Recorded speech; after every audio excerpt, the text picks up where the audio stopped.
Hello friends, मैं हूं सन्मय प्रकाश और आप देख रहे हैं यूट्यूब चैनल सरकारी जॉब न्यूज़ और शार्प लर्निंग ऐप पर भी तमाम स्टूडेंट्स वीडियो देख रहे हैं। कई महत्वपूर्ण टॉपिक्स हैं जैसे अंतर्राष्ट्रीय बुकर प्राइज किसको मिला है और किस बुक के लिए मिला है, उसके ट्रांसलेटर कौन थी उस बुक की, ये जानेंगे।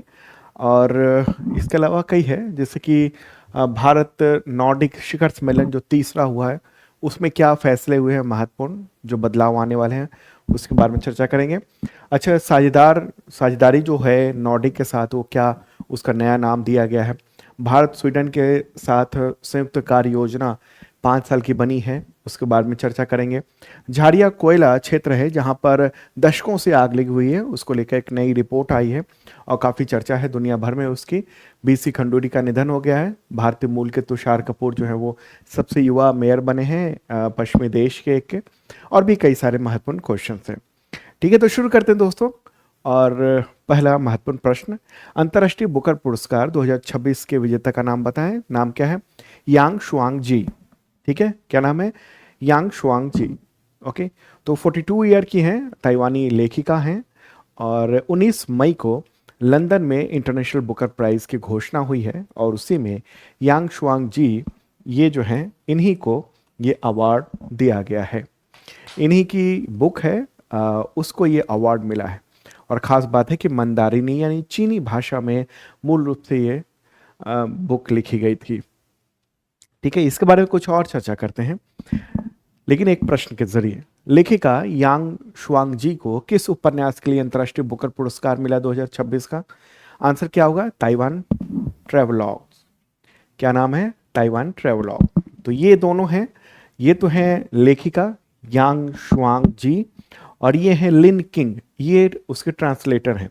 एक्चुअल में मैंने बताया आपको मंदारिनी यानी चीनी भाषा में ये बुक थी, ओरिजिनली में ये वाली बुक है। ठीक है, और इसको ट्रांसलेट किया इन्होंने। दरअसल होता है ना, बुकर प्राइज जो है ना वो दो तरीके का होता है। एक बुकर प्राइज होता है, एक इंटरनेशनल बुकर प्राइज होता है।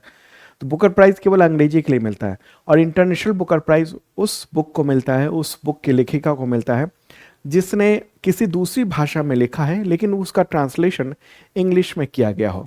क्लियर होगी बात? तो यही बुक है ताइवान ट्रेवलॉग, उसको इंटरनेशनल बुकर प्राइज मिला है। क्लियर होगी बात? तो अनुवाद किसने किया है? 32 वर्षीय हैं लिंकिंग, इन्होंने किया। और लिखा किसने? यांग शुआंग जी ने लिखा है। 2024 में इसका अनुवाद हुआ था। ओके, तो ये है इंपॉर्टेंट बात। अच्छा, इस बुक में क्या है वो भी चर्चा कर लें कुछ। ये बुक जो है ना वो 1930 के दशक के दौरान जापान के व्यवसाय वाले मतलब ताइवान की जो पृष्ठभूमि है उस पर आधारित एक प्रेम कहानी है और यात्रा वृत्तांत है। ओके, तो इसी में है, प्रेम कहानी पर आधारित ये बुक है और इसको इंटरनेशनल बुकर प्राइज मिला है। याद रखिएगा। अगला क्वेश्चन, तीसरा भारत नॉर्डिक शिखर सम्मेलन 2026 किस देश में आयोजित हुआ है? आंसर क्या होगा इसका? इसका आंसर होगा नॉर्वे। नॉर्वे में ही आयोजित किया गया। नॉर्वे में कहाँ पर हुआ? नॉर्वे की जो राजधानी है ओस्लो, वहीं पर 19 मई को आयोजित किया गया और ये तमाम लीडर्स देख रहे हैं प्राइम मिनिस्टर नरेंद्र मोदी के साथ। ठीक है, तो और एक और ख़ास बात है कि नॉर्वे जाने वाले प्राइम मिनिस्टर नरेंद्र मोदी जो 43 ईयर में पहले प्राइम मिनिस्टर हैं। इससे पहले यानी 43 ईयर पहले 1983 में तत्कालीन जो उस वक्त की प्राइम मिनिस्टर थी इंदिरा गांधी, उन्होंने नॉर्वे का दौरा किया था। अब इसको देखते हैं कि नॉर्डिक देश हैं कौन कौन से, मैप के जरिए देखेंगे तो बेहतर समझेंगे। प्यारा भारत है अपना और अब चलते हैं कहाँ? यूरोप की ओर। ठीक है, यूरोप में भी इस तरफ, ठीक है, यूरोप के भी उत्तर में हो तो उसमें देखेंगे ये डेनमार्क, ये नॉर्वे है, ये है स्वीडन, ठीक है, और फिर ये फिनलैंड है और ये है आइसलैंड। ओके, और डेनमार्क का ही हिस्सा ग्रीनलैंड है। तो मतलब कि ये नॉर्डिक देश जो कहे जाते हैं वो कितने हैं? 5 देश हैं। 5 कौन कौन? डेनमार्क, नॉर्वे, स्वीडन, फिनलैंड और आइसलैंड। ये बिल्कुल आपको याद रखना है। ठीक है, सवाल ऐसे पूछे जा सकते हैं और कई बार पूछे गए हैं कि नॉर्डिक देश में इनमें से कौन नहीं है या इनमें से कौन है, ये सब बताना होता है। तो ये तीसरा भारत नॉर्डिक शिखर सम्मेलन था और इसमें कौन कौन थे मौजूद? तो एक ये देखिए, यहाँ जो फोटोग्राफ देख रहे हैं इनका नाम क्या है? इनका नाम है, ये प्राइम मिनिस्टर हैं आइसलैंड की, क्रिस्टुन फ्रॉस्टॉडिर। और ये कौन है? ये वाला जो फोटोग्राफ देख रहे हैं ये है स्वीडन के प्राइम मिनिस्टर उल्फ क्रिस्टरसन। फिर हैं आगे ये नॉर्वे के जो कार्यवाहक नॉर्वे के प्राइम मिनिस्टर हैं जोहर गहर स्टोर। ओके। फिर ये हैं डेनमार्क की जो कार्यवाहक प्राइम मिनिस्टर हैं मेटे फ्रेडरिक्सन। और फिर अगला जो फोटोग्राफ है ना ये वाला, ये फिनलैंड के प्राइम मिनिस्टर हैं पेटेरी ऑर्पो। ठीक है। और ये बीच में ये देख ही रहे हैं प्राइम मिनिस्टर नरेंद्र मोदी हैं। तो यही मीटिंग हुई है भारत और नॉर्डिक देशों के बीच में। ये शिखर सम्मेलन आयोजित किया गया ओस्लो में, यानी नॉर्वे में। ठीक है। अब तक जो नॉर्डिक शिखर सम्मेलन हुए हैं कहाँ कहाँ कब कब, पहला हुआ था 2018 में, वो स्टॉकहोम स्वीडन में हुआ था। दूसरा कोपेनहेगन में हुआ, कोपेनहेगन जो डेनमार्क में है। तीसरा जो अभी हुआ है 19 मई 2026 को ओस्लो में। और अगला जो होगा, अभी डेट तय नहीं है, ईयर भी तय नहीं है, ये अगला जो होना है वो होना है हेलसिंकी फिनलैंड में। ठीक है। तो ये 3 अब तक हो चुके हैं, चौथा अगला होना है, कब होगा इसका अभी तय नहीं किया गया। अब यहाँ पर सवाल होगा कि क्या फैसले हुए हैं इस शिखर सम्मेलन के दौरान। तो देखिए क्या हुआ है, नॉर्डिक देशों और भारत के बीच में हरित प्रौद्योगिकी और नवाचार रणनीतिक साझेदारी यानी green technology and innovation strategic partnership कहेंगे इसको, green technology and innovation strategic partnership, जो यहाँ पर आप देख भी रहे हैं ये जो पॉइंट्स है वो। ठीक है। तो यही मतलब जो साझेदारी है ना उसको इस लेवल तक ले जाने का फैसला लिया गया है। तो प्रमुख जो चीज़ें थी कि दोनों जो पक्ष हैं वो सतत विकास, इसका नवाचार यानी इनोवेशन, पर्यावरण अनुकूल विकास, इन सब कुछ लेकर आगे बढ़ाने को बात हुई है। और क्या बोलते हैं, नॉर्डिक निवेश की बात हुई है। ठीक है। भारत ने ग्रीन ट्रांजिशन यानी जो एनर्जी है ना, जो फॉसिल फ्यूल के ज़रिए हम एनर्जी प्राप्त करते हैं ज़्यादा कुछ हद तक, काफ़ी हद तक, तो उसको हम ग्रीन एनर्जी में ट्रांजिशन करें। इसके अलावा ब्लू इकॉनमी यानी समुद्री जो अर्थव्यवस्था है उसकी ओर बढ़ावा देने के लिए ग्रीन शिपिंग यानी ऐसे जहाज बनाएं जिससे कि पर्यावरण अनुकूल हो। रिन्यूएबल एनर्जी और वाटर रिसोर्स के जो प्रबंधन है उसमें ये आह्वान किया गया भारत की ओर से कि नॉर्डिक देश जो है ना वो निवेश करें भारत में।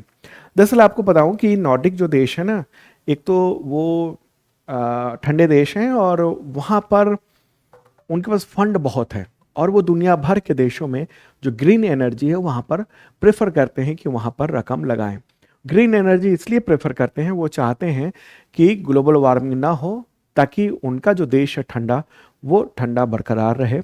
उनके यहाँ जो तमाम जगहों पर कई देशों में जो वहाँ जो पहाड़ हैं जो बर्फ से ढके हुए हैं वो ना गले।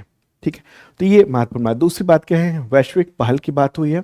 मिशन लाइफ यानी लाइफस्टाइल फॉर एनवायरनमेंट, यहाँ पर हर चीज़ आप देखेंगे ना कि ग्लोबल वार्मिंग से ही कनेक्टेड चीज़ें वहाँ पर की जाती हैं। तो उसका फ़ायदा भारत उठाने की कोशिश कर रहा है कि इस तरह से हम जो है ना वहाँ से जलवायु वित्त यानी क्लाइमेट फाइनेंस वो हम भारत में स्थानांतरित करवाएं। और वैज्ञानिक सहयोग की भी बात हुई। एक है आर्कटिक काउंसिल, तो उसका ऑब्जर्वर है भारत और उसकी भारत की भूमिका को लेकर सराहना भी की गई। और ये तय हुआ कि जो भारत है और नॉर्डिक देश हैं वो आर्कटिक अर्थव्यवस्था, समुद्री सहयोग और जो इंडिजिनस नॉलेज है उसको एक्सचेंज करेंगे, रिसर्च को लेकर काम करेंगे। ये सब चीज़ें तय हुई हैं। तो ये महत्वपूर्ण बात है। एग्जामिनेशन में हो सकता है कि नॉर्डिक से रिलेटेड क्वेश्चन आए और ये भी इस तरह से भी प्रश्न आ सकता है। प्रश्न यहाँ पर इस तरह से हो सकता है कि तीसरे भारत नॉर्डिक शिखर सम्मेलन 2026 के दौरान दोनों पक्षों ने साझेदारी को किस स्तर तक ले जाने का फैसला किया है। इनमें से क्या आंसर होगा, इनमें से आंसर होगा हरित प्रौद्योगिकी, ये नहीं होगा, ये होगा आंसर सही, हरित प्रौद्योगिकी और नवाचार रणनीतिक साझेदारी यानी green technology and innovation strategic partnership. ठीक है। तो ये है इंपॉर्टेंट, ये जो है ना वो किए जाने का फैसला किया गया है। क्लियर होगी बात। और दोस्तों पसंद आ रहा हो तो एक लाइक बटन तो दबा दीजिएगा और शेयर कर दीजिएगा अपने दोस्तों को, क्योंकि यहीं से प्रश्न आएंगे आपके। ठीक है, चलिए अब आगे बढ़ते हैं, अगला क्वेश्चन लेते हैं। उससे पहले आप बताऊं कि इसका पीडीएफ डिटेल में अवेलेबल है इस वीडियो के डिस्क्रिप्शन में, या फिर आप शार्प लर्निंग ऐप से भी पीडीएफ आज का डाउनलोड कर सकते हैं। और आज के पीडीएफ मैंने वो भी दिया है, जो रुपया डाउन हो रहा है ना, उसको लेकर जो स्पेशल मैंने वीडियो यूट्यूब पर भी दिया था करीब 20 मिनट का, उसका पूरा पीडीएफ आप लोगों ने जो मांगा था वो भी इस वीडियो के जो पीडीएफ है ना उसी में शामिल कर दिया है मैंने। ठीक है, और शार्प लर्निंग ऐप पर अभी छूट चल रही है बम्पर। दो तरह के करंट फोर्स के बैचेज हैं, एक बेसिक है जो कि SSC teacher railway police and civil level का है, और दूसरा आईएसपीसीएस लेवल का।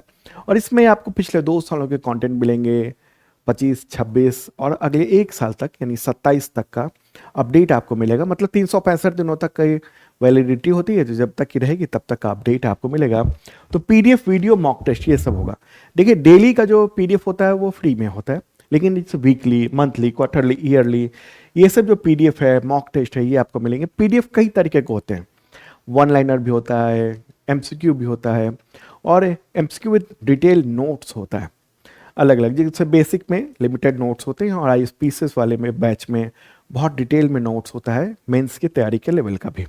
ठीक है, और टेस्ट दे सकते हैं। तो ये सब कुछ है बहुत ही मामूली से प्राइस में।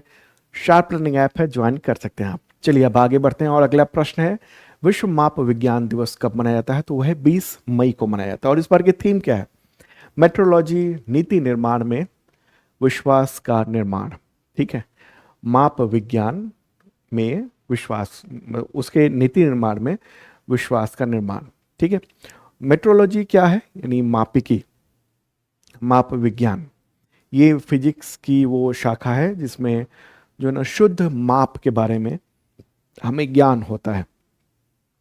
ठीक है, तो ये दिवस मनाया जाता है। अगला क्वेश्चन है कि प्राइम मिनिस्टर नरेंद्र मोदी की गोटेबर्ग यात्रा के दौरान भारत और स्वीडन संयुक्त कार्य योजना 2026 से 30 उस पर सहमति बनी है।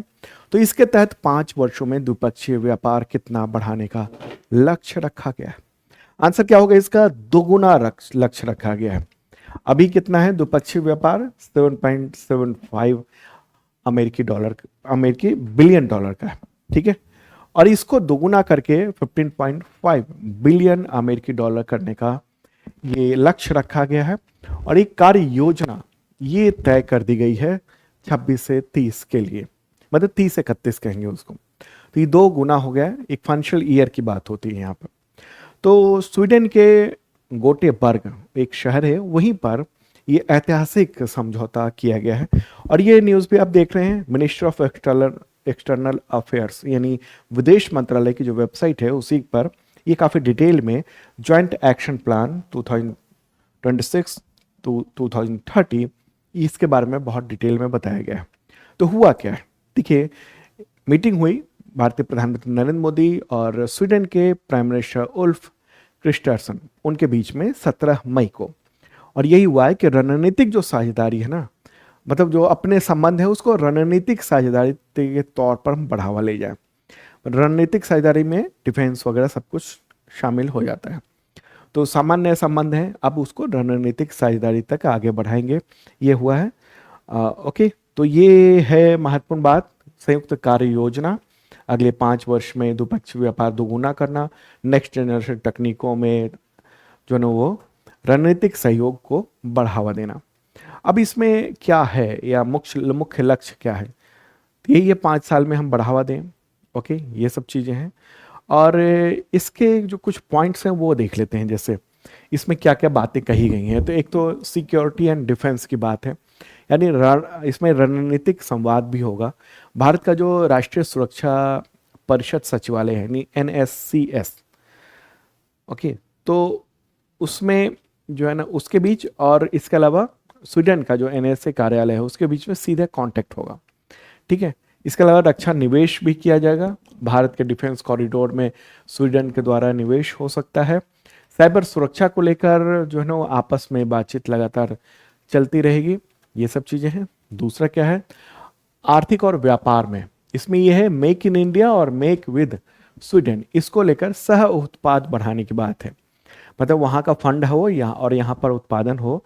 ये शिखर सम्मेलन 2027 में आयोजित किया जाएगा भारत और स्वीडन के लेकर, और इसमें है स्ट्रॉन्गर टुगेदर टुवार्ड्स 47 इसका विषय यही होगा, व्यापार सम्मेलन, शिखर सम्मेलन होगा। दोनों देश ने आपस में सीधी हवाई कनेक्टिविटी की भी बात की है।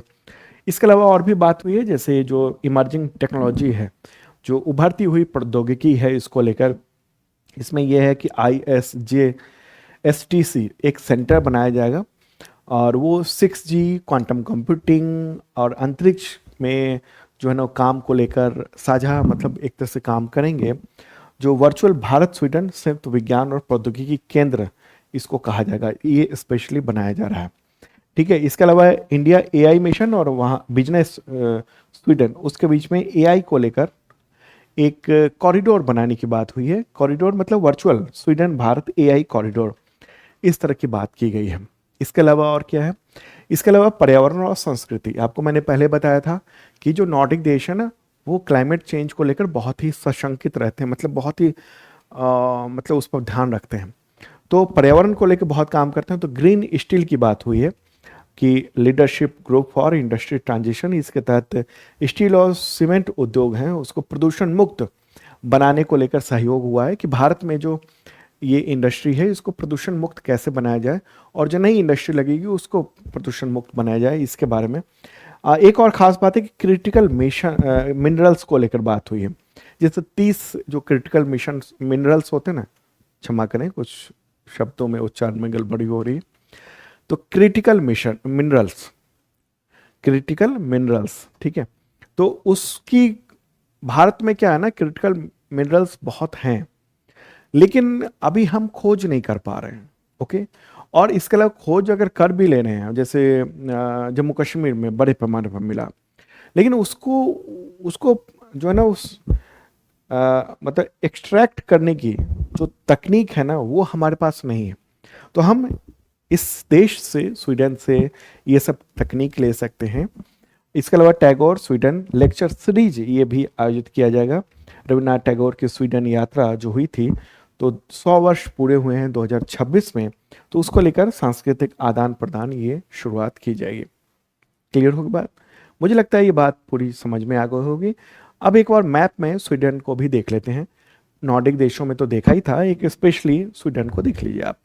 तो प्यारा भारत है अपना, और अब चलेंगे कहाँ, यूरोप में, वो भी नॉर्डिक देशों की ओर। ठीक है, तो उसी में यहाँ पर ये वाला जो लोकेशन आप देख रहे हैं ये है आपको स्वीडन, जो कि नॉर्वे फिनलैंड के का पड़ोसी है ये। ठीक है, नॉर्वे और फिनलैंड एक पड़ोसी हैं यहाँ पर, और समुद्री पड़ोसी जो है डेनमार्क भी है यहाँ पर। ठीक है, तो स्वीडन की जो राजधानी है वो स्टॉकहोम है। मुद्रा यहाँ पर चलती है स्वीडिश क्रोना, यहाँ पर यूरो नहीं चलता है, स्वीडिश क्रोना है। ओके, तो ये है जनसंख्या लगभग 1 करोड़ के आसपास ही है। और यहाँ पर अगर हम देखेंगे शासन प्रणाली कैसी है, तो संवैधानिक राजशाही है, राजा होते हैं वहाँ पर, किंग है, और संसदीय लोकतंत्र भी है। राजा का नाम है king Carl 16, king Carl 16 Gustaf नाम है, हाँ, किंग कार्ल 16 गुस्ताफ। और प्राइम मिनिस्टर हैं उल्फ क्रिस्टर्सन। ओके, और ये नाटो का मेंबर भी है। 7 मार्च 2024 को नाटो का 32वां मेंबर बना था ये। चलिए आगे बढ़ते हैं। झाड़िया कोयला क्षेत्र, जो दशकों पुरानी जो भूमिगत आग है उसके लिए, और इससे निकलने वाले जो ग्रीन हाउस गैसेस हैं उसकी वजह से काफी चर्चा में है। तो ये भारत के किस राज्य में स्थित है? आंसर क्या होगा इसका? झारखंड में है। झाड़िया, झारखंड के लोग जानते होंगे, ठीक है, जो भी देख रहे हैं वो। तो ये भारत के सबसे बड़े कोयले भंडारों में से एक है। उसके कुछ क्षेत्रों में दशकों पहले आग लगी हुई थी, और उसको लेकर अब जो रिसर्च है वो सब बहुत सारे सामने आए हैं और चौंकाने वाले खुलासे भी हुए हैं। मई में एक नई रिपोर्ट आई है, द हिंदू ने उसको प्रकाशित भी किया है, और इसमें ये कहा गया है कि ये पुराने जो अनुमान थे ना उससे बहुत ज़्यादा गर्म हो सकता है।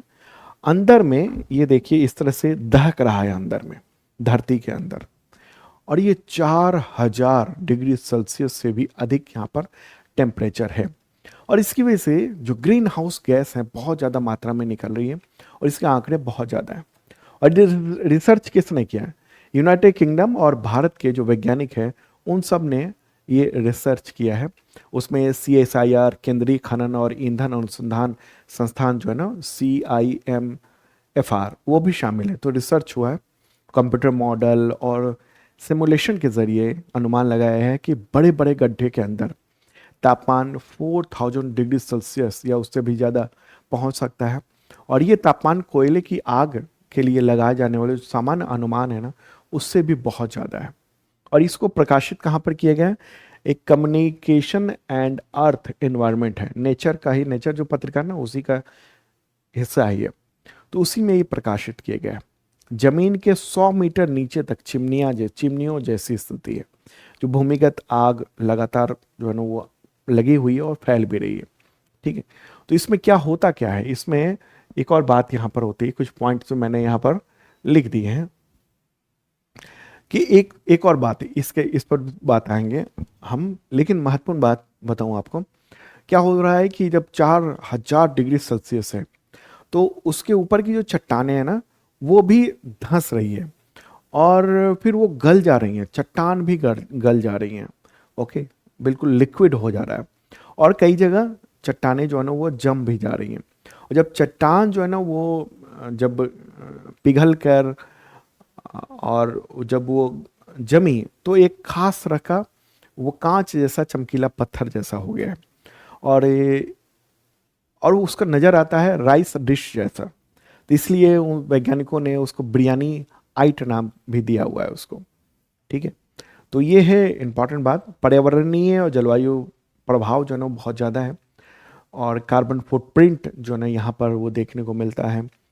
इसमें ये कहा गया है कि ग्लोबल जो इस आग की वजह से ग्लोबल वार्मिंग जो क्षमता है ना, उसमें 748.72 मेट्रिक टन जो है ना वो प्रति वर्ष तक ये हो सकता है। तुलनात्मक रूप से, मतलब इनका कहना ये है रिसर्च का, जो द हिंदू में भी प्रकाशित हुआ है उसको, कि यूनाइटेड किंगडम जो पूरे साल मतलब जितना उत्सर्जन करता है ना, जितना ग्रीन हाउस गैसेस का, उतना केवल ये झाड़िया में जो आग लगा हुआ है कोल माइंस में, उससे निकलता है।